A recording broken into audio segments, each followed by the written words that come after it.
Hello and welcome to Two Trees Gaming. I've been playing this game for a long time and I think today we got the biggest news we've ever had for a decade.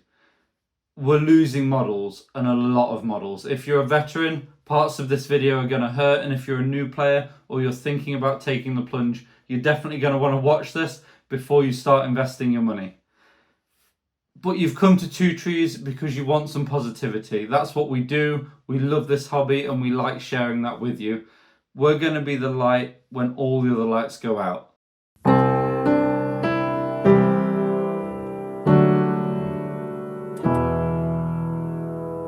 We were warned a few months ago that some models will be leaving the range and moving to Legacy, which means they'll get one last update and then they won't be sold anymore and they won't be supported at major tournaments. It's not some models. I've counted down the list and it's 98 different models and profiles are leaving for Legacy. It's a lot to go through. We're going to go down the list in just a second, but I'm going to give you the three main reasons why things will be leaving the range. Firstly, the biggest criticism of our wonderful game, especially from new players, is that the whole range isn't available to purchase. We've heard for years that the range takes up too many stock spaces, which has led to all kinds of repackaging and rotation. Well, cutting models is another way to solve that problem. Profile overlap is a thing. Are Blackguard of Barad-dûr really necessary when we already have Mordor or Orcs? And this is the main one for me. As a new player, someone who only knows the films or some of the films or even just the books, they just want to play out their Lord of the Rings fantasy, and that's a huge proportion of the players. They don't want to sit down opposite someone and be destroyed by a pile of feral Uruk-hai. They want to see the berserkers and warriors that they remember from Helm's Deep, and I think really we all do. So Games Workshop has said specifically in the Warhammer community article that they've reviewed all factions and tried to boil them down to eras from the movies and books that they want to focus on. Therefore, a few characters such as Brandenborous Tuck and Goldfimble, who come from the books, have moved to Legacies. So it's not just Games Workshop inventions that we're losing. I'm going to work down the list in the order that they've announced it, but know that I've been collecting for more than 20 years now. I had the very first box of the Fellowship of the Ring on Christmas morning 2001. It was unbelievable. Since then, I've acquired quite a collection. I've actually got every single model on this list apart from Goldfimble. So know that I'm hurting too, but ultimately it's going to be good for the game. And when the new day does come and the sun shines, it will shine out the clearer. Let's see what's going. Okay, they start with a quick one, and it's Goldfimble. They're luring us into a false sense of security here. I know Jack at Melton Middle-earth will be gutted because of this sick conversion, but it's really not the end of the world.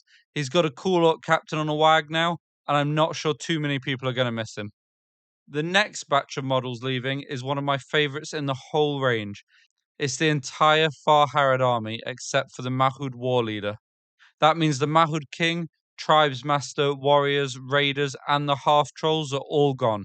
We actually suspected that this might happen when the announced models would be leaving, as Jay, the rules writer, bought a full half troll army to the GT last year, the cheeky bugger. I think the reason these models are being taken from the range is a little different from the reasons the other models are. Lord of the Rings does have a representation problem in terms of different races and genders, and we can't have some of the only black models in the game be shown as tribespeople. It's so backwards. Yes, South ones feature in the book, and I would love to see them remade as a Forge World kit, but they need updating and dragging into 2024, and I'll be so here for it. Bring on a future Pelennor Field supplement. I would love to see that. From the Serpent Horde, we're losing a mixed bag. Haradrim Kings are going, as are Watchers of Karna. The King maybe doesn't offer enough difference to Suladan for Games Workshop, and the sculpt is a little tired, so I'm okay with it. I know that Aaron will be sad to see the Watchers of Karna go. We had a great Battle Companies campaign using them once upon a time, but I think it makes business sense, and I'll come to why in just a second. The Golden King of Abrakan and the Abrakan Merchant Guard are also gone. As for the Abrakan Guard, they're in the same boat as the Watchers of Karna. They're really powerful in-game, and so why would you buy Harad warriors when you could buy them? By taking them out of the range, people may need more Harad infantry, which in turn increases our chances of new plastic Harad infantry. I'm so glad to see that Raza has survived the culling, and the biggest surprise to me is that the Serpent Riders survived too. I'm interested to see how they're going to differentiate them from the Harod Raiders going forward. I love the Golden King. He was going to be my entry into the Two Trees gaming arena with his 4 attacks and his banner. And it does seem as though Harod might lack a little bit of variety now. Now we've lost the Harod King, the Mahud King, and the Golden King. You're essentially just left with Suladan and the Movement War Leader. And if you're shouting the Betrayer at the screen right now, just hold on 1 second. But don't forget, a Mumakil has been shown in the War of the Rohirrim trailer, so we can assume Haradrim are going to be present in that film. Hopefully, we'll get a new general from them. For Umbar, the Corsair Reavers are gone. This makes sense to me, they never had models. The Knight of Umbar joins them too, but we'll talk Wraiths later. I'm not surprised at all by this one, but big shout out to one of our white wizards, Theo, who's been working on a Knight of Umbar, Reaver-centric, Golden King, Abrakan Guard list for Throne of Schools at 1,000 points. Be strong. You will get to use it at Throne of Schools. Just cross everything. Okay, up next is another entire faction. Look away now, canned players. The Candish King, Candish Horsemen, Candish Warriors, and Candish Charioteers are all legacy now. I'm sorry to say that this is another one that doesn't surprise me, but they do have a nice niche to fill in the game. The chariots are pretty unique, and I do worry what might fill that void. It's a similar deal to the Mahud, though. It wouldn't feel like Lord of the Rings to a new player to drop the Fellowship and then just be mowed down by these guys on chariots. Aaron's got a full 1,000 points, and I've got a bunch as well, ready for a Field of Celebrant mega battle. I'm really sad to see them go, but hopefully they'll come back as Wayne Riders one day, maybe, with a whole new visual upgrade, and maybe as part of that Pelennor Fields supplement I was hoping for earlier. Okay, so we've not had anything too shocking yet, but up next it's Mordor, and we're starting with the named wraiths. The good news is that the Witch King is still a thing. All the other named wraiths are dead. Aaron, Lou, and Leon are gutted about this. I'm less sad. They've always felt a bit gamey to me. There's a reason you saw a lot of the Shadow Lord and hardly any Dwemelake, even though the model is essentially the same. I enjoyed the strategic options that they offered, but we don't need 3 different types of Wraith, bearing in mind the Hobbit has already provided us with alternatives. It's also going to free up a lot of selling slots on the shelves, make the game much more accessible to new players who will have a lot less to learn, and make the game easier to manage from a balancing point of view. It's win-win-win here, unless you've already put a lot of time and money into converting Kamul onto a Fellbeast. So, this is a big one, especially here on Two Trees. Goroth and Zagdush are no more. That's right, Zagdush, Leon's favourite model, is gone. If you've been following along for a while on Two Trees or a part of the Patreon content, you'll know how much he loves him. And what I will say is he went to teams and he's got one more glorious ride for Death and Glory you can look forward to. It is a huge surprise, though. There's one thing you could say about the previous things that have been removed from the range. They're lovely models, but they're old, and some of them are a bit tired. Zagdush and Goroth are 2 of the nicest models in the range. I desperately don't want to lose the flavour that some of these models provide, but maybe now things like trolls will be more prevalent, and surely Gothmog's Enforcer's going to get a buff. I'm just really sad for Leon, but he brought it on himself. It was the 2023 doubles tournament at Warhammer World and we were playing the rules writer. Leon decided to be clever and heroic combat off Gandalf the White into Theoden, killing both of Jay's models. I saw Jay put a big cross on his piece of paper. I assumed he was crossing out Gandalf's wounds. What he was actually doing was just crossing Zagdush out of the middle of the strategy battle game. Thanks, Leon. And like I say, Zagdush does have one more great ride for Death and Glory in our team's review, which hopefully will be out before the next edition. Back on the opposite end of the spectrum are the Black Guard of Barad-dûr. I took these with a Blackgate army to my second Throne of Schools with some Orcs and Trolls. I loved it, but I understand why they have to go. They're another unit that someone who's only familiar with the books or films doesn't want to see. And they don't have a specific niche in the game. They're basically just Mordoric high replacements. Morgul Stalkers are leaving for similar reasons. We don't need every faction to be a catch-all, and they serve the same purpose as Hunter Orcs. I'm just not sure they're needed. Kardush is a little more surprising. I guess he was either going to get nerfed or be removed from the game, and thematically you'd probably rather face a Ringwraith or the Mouth of Sauron. When the news of the announcement came through, it was Louis who texted me, and I was building my Throne of Schools board. I've got my converted Felbeast here, which hopefully you'll be able to join along with. But alongside these are a load of trackers ready to shoot at Faramir and his knights. I've got 11 of them. They're being removed from the game. They're a bit gamey though. I'm not going to miss them really. If there were 7 points, I definitely wouldn't take them. And it's the same as the Harod Elites. Now we have more reason to buy Orc Bowmen, which is more reason to buy new plastic Orcs. If losing trackers means new plastic Orcs, I'm here for it. Shock value's 2 out of 10. It was completely unsurprising. Hopefully they'll still be around for Throne of Schools. It's okay if they're not. The next couple are really surprising. One of my favourite models in the whole range is gone. The Great Beast of Gorgoth is no more. I've talked for ages about making an army with 4 Great Beasts at 1,000 points for Throne of Schools, all pulling a homemade Grond. I wish I'd done it now. And I'm surprised. They're in the movie. I know we don't see them fight or with howdahs full of troops, but still. They have the best Orc sculpts in the range in their howdahs as well. They're notoriously hard to put together though, and playing with them is a little finicky, but I am surprised by this one. So Leon lost his favourite Orc, Zagdush. Louis is about to lose his favourite Orc as well. Razgush is gone. It's an important time to stress that there will be an update for the legacy profiles, so you will be able to use them in the new edition. They'll get an intelligence stat and their profiles will be changed a little bit, I'm sure.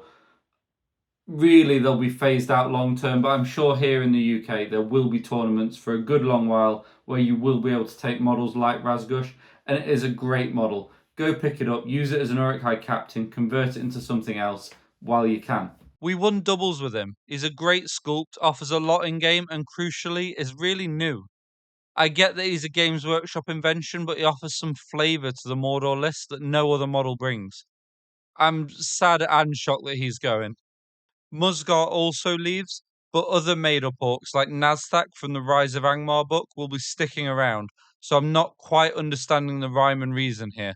So here's some of the most shocking news of all. They say that Morgul Knights are now called Black Númenórean Knights, which means that Black Númenóreans are staying. If you were asking me, they'd be in my top 5 to go. I'm assuming the profile's going to change, even if it's just an increase in points. That would do it. But I'm excited to see what they do with them. I'm just very surprised they're still going to be in the game. Shagrat Warleader is being retired. I guess we'll have him in his Mithril Vest form still, but I'd expect a weaker profile. Him, Gorbag, and Shelob would make a nice new plastic trio, though, if the game really takes off. And I guess we'll be building our Mordor armies primarily around him, the Witch King, Gothmog, and the Mouth of Sauron. For Dol Guldur, Castellans are leaving, and like Morgul Stalkers and Feral Uruks, it's easy to forget they're even in the game, and I'm not really sure they'll be missed. So that doubles winning army we were talking about with Razgush and the Spider Queen, Razgush has already been removed. The Spider Queen is also gone, and Louis loses another one of his favourite models. It's actually pretty tragic. This one hurts, mainly because it's one of the only ways to run pure spiders. I'm interested to see what they do with this, but spiders are so iconic to Middle-earth that I think they have to find a way to make it so you can run just spiders. I'm assuming they'll need a hero. Maybe that'll be Shelob, but it doesn't feel very thematic. Interested to see what they do with this one. Okay, it's been pretty brutal so far, and we're not through the worst of it yet. But here's some respite. Thranduil's horse is gone. Okay, we can all deal with that. It's fine. He'll still have the elk. Hopefully he'll get repackaged so you can actually buy on-foot Thranduil with mounted Thranduil. And that's your respite over. Dunland, gone. Really quick note to just check out the Baron of Dice. You can get 5% off everything there with your discount code 2trees5. They've got loads of dice that will work for Middle-earth. Honestly, check them out. They're great quality. Back to the video. Although in this case, I'm not sure we actually want to go back to the video, but let's find out what else it is that we can't use. Sorry. The Oathmaker, Wildmen, and Crebain have survived, so you'll be able to play Dunland as we see them in the films, but all of the Games Workshop inventions are gone, as are their interpretations of the regular warriors. Gorulf, Frida, Thrydan, chieftains, warriors, huskars, and horsemen are all gone. I thought we might get two versions of Dunland, War of the Rohirrim Dunland and War of the Ring era Dunland, but it wasn't to be.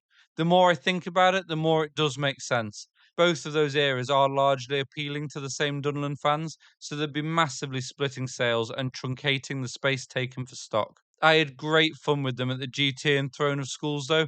They proudly killed Eagles, Iron Hills Chariots, and Mumuk and Smaug all in one tournament. They'll be remembered long after they're gone.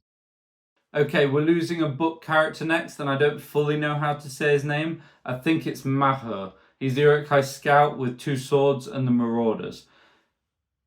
I'm very surprised he's going because he's in the book. I can only assume it's because the sculpt itself is a little uninspired, and maybe if they are planning future supplements, a character from the book wouldn't be too bad to have as an advertisement to go and pick it up. He definitely could do with a refresh, and I love Ugluk Scouts. I'm a huge fan. They're one of my favourite legendary legions in this whole edition, and I've never loved having to take Mahur to make that work. Hopefully I'll still get my super fast Uruk-hai Scouts, but Mahur, for now, is no more. Vrashku and Feral Uruks are both gone. Not surprised at all by these. Feral Uruks are forgettable at best, but I know that Vrashku will be missed by many. Just not myself in this particular case. There's a lot more to come, but you're through the worst of it now. Those Dunland armies, Mahud and Kand, were hit really hard. There's nothing quite like that coming up. I get it's stressful, but don't panic. We're not wiping out any more entire factions.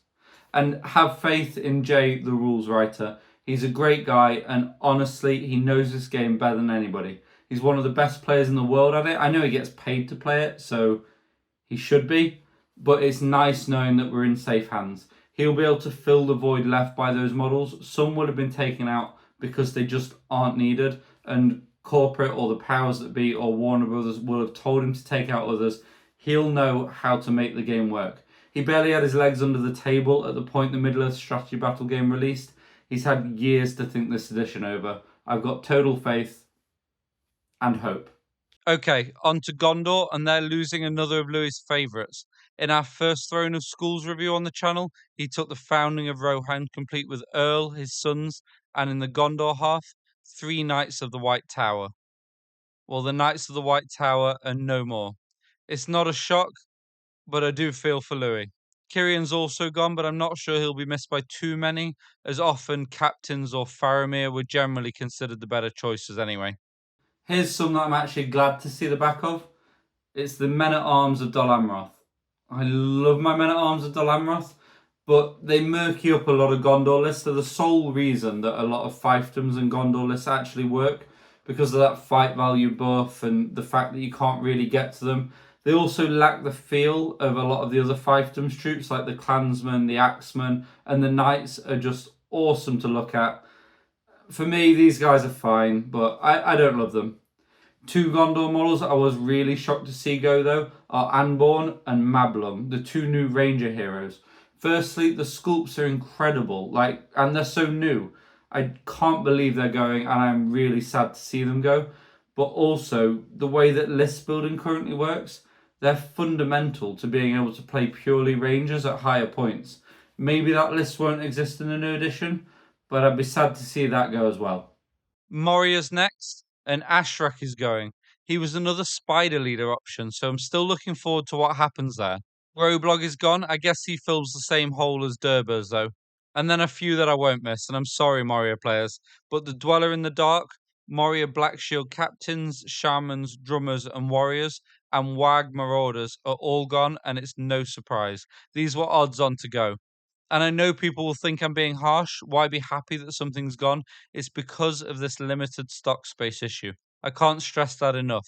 These things leaving means there'll be room for more new things, and presumably the whole range will be able to be on sale at all times. And genuinely now, search inside yourself. Have you ever enjoyed playing against a Wag Marauder or Moria Black Shields? I'm not sad to see them go. I'm sorry, Moria players, but I'm not. Let's go back to Moria being all about Balrogs, cave trolls, goblins, and the Watcher in the Water. And I'm happy that cave drakes have stayed. I'm very surprised that dragons have stayed, but That's fine. I can take a dragon or two. Durbers and Druzag have been packaged together, so they're going to be your other commander options if you don't want to take the Balrog. I'm okay with those changes. The elves are losing a few unarmored options in Eladan, Elrahir, Glorfindel, and Elrond, but the armored versions of them all will still be available. The Elven Stormcaller goes, but honestly, for me again, that's not such a big deal. But Gildor and Eristor are both gone. They're both featured in the books, and they're both lovely models in my opinion. And I'm pretty sure that Eristor just got added back into the range, which is pretty poor play there. But then I thought Gulliver was going to go as well when they added him back into the range, and he's managed to stay. So it is what it is, but Eristor players and people that have just bought Eristor, I do feel for you there. It's Rohan next, and there are a few big surprises. But first, we need to add to Louis' pain and take his favourite good hero out the game. Earl the Young is no more, and nor are his sons. They were Louis' first Throne of Schools army, the founding of Rohan. He absolutely loves them, and they are a glorious army. I do feel bad for him. There's a small, teeny weeny chance that we get some kind of founding of Rohan prologue at the start of War of the Rohirrim. I've got everything crossed for him, but it really is just a fool's hope. Rohan Outriders are gone, and I really do like these models and the profile, but it's because of a profile overlap with the Riders of Rohan. We just don't know what will be in War of the Rohirrim either that might be similar. Grimbold's Helmengers are also gone, but that's not the end of the world either. They were another slightly gamey model with Strength 4 and axes that could go up to Strength 5. Another really shocking thing for me is the removal of Arkenbrand. He plays quite a big role in the books. Maybe there's a flash forward in War of the Rohirrim where he's blowing the horn of Helm Hammerhand, and so there'll be a new sculpt of him. But honestly, I think they've just removed him from the game, along with Grimbold. Also surprising, he's mentioned by name in King Theoden's speech at the Battle of Pelennor. I think they'll both return to the range in a later date with new sculpts, but I don't think that's going to be anytime soon. We're basically hitting Rohan now. I imagine we're going to move on to Khazad-dûm or different things. I can't see them revisiting Rohan anytime soon, unless it really is just for here's one character and then it's a Pelennor supplement with Southrons and all kinds of stuff. Who knows, but very surprised to see Grimbold and Arkenbrand taken out the game. It's the dwarves now, and Murin and Dra are making their way to the halls of their fathers. They were a key component for Aaron's GT list and featured pretty prominently in one of our most popular battle reports. They're gone though, and I guess you'll be picking between Young and Old Dane or Thorin the Third to lead your Iron Hills armies now. It is sad, but it does make the game a lot more readable for a new player. There's an awful lot to learn at the moment, and I'm feeling like this new edition is going to be the perfect jumping on point. Balin and Flowey are gone. I never know if it's Floy or Flowey. I mean, I guess I don't need to know now. But Balin and Floy or Flowey are gone, as is the King's Champion and the Shield Bearer. I've seen some wonderful dwarf armies over the years, so I really feel for those people. And I'm happy and surprised that Iron Guard, Rangers, and Vault Wardens all survived. I assume they'll be led by Durin or Dwarf Kings now. Brandaboris Tuck is going. He's a cool model, but he's perfect for narrative games, and so Legacy is fine for him. Rangers of the North and Dunedain are being renamed or repackaged, so I'm assuming this will be one profile with more sculpt options. I never understood why there were two, and I'm hoping they're going to be two attacks based in the new edition. Interestingly, Quickbeam has been renamed as Birchseed. The Ent that Quickbeam, or the current Quickbeam, is based on definitely features in the Lord of the Rings films, so I think this has come from Warner Brothers. I think they've made them rename that because maybe Quickbeam is actually in the War of the Rohirrim. He might not be, but geographically we are in that area, and why would they rename him if not? Maybe I'm being a little too hopeful, but I've heard through the grapevine that Ents are going to have a very good new edition. To me, that means monsters are going to improve, or maybe we're going to get new Ent characters. Okay, you made it. That's the list. There's a few surprise things that seem to be staying, like Tom Bombadil and the Moria Dragon, and things like the Runish Wardrake, the Signal Tower, Beachbone. They never had models. To me, that says they'll be going, but then they mentioned Grimmer Wormtongue's horse. That never had a model either, so a Runish Wardrake's going to be staying? I don't know. We've been hit hard here. There's an awful lot of time and money gone into all the models that have just been taken out of the game. But here's that light in the dark. The game's going to have a huge surge in popularity because of this. It's going to be infinitely more accessible. It's going to have a new film to go alongside it and a new edition. That means more people are going to be playing and more models are going to be sold. So it's more chance of more plastic kits, more new models, more new supplements, and more new support for future films. Crucially, it is the more new players that's important, because now you might make a new friend. And that's what it's all about. That's why we all play this. We want to share our Lord of the Rings fantasy with somebody across the tabletop, and it's what makes the game great. I know I've said it before, but it really is. I can't wait to get my kids into this game, and a culling like this is exactly what we needed to drop the barrier for entry. I really do have faith in the rules writers. I think this will be the best the Middle-earth strategy battle game has ever been. I might be a little bit naive, and it might be a fool's hope, but I'm happy to go with that. I'm desperately trying to hit 4,000 subscribers. We're only about 50 people off that now. So please do click subscribe and consider joining these guys on the Patreon. They do keep the channel going. There is no chance I would have stayed up late making this video without these guys. This video is for them. You guys are just a happy byproduct if you're watching and you're a Patreon. So please consider joining. It really, really does mean a lot. Thank you for watching. And for all things Middle-earth strategy battle game, stick with us here at Two Trees Gaming. Also, if I know marketing, which I don't, but if I know marketing, I would say they don't want this bad news to fester for very long. There's got to be some good news on the way pretty soon, and I imagine it's going to be big and juicy. Can't wait to find out what it is.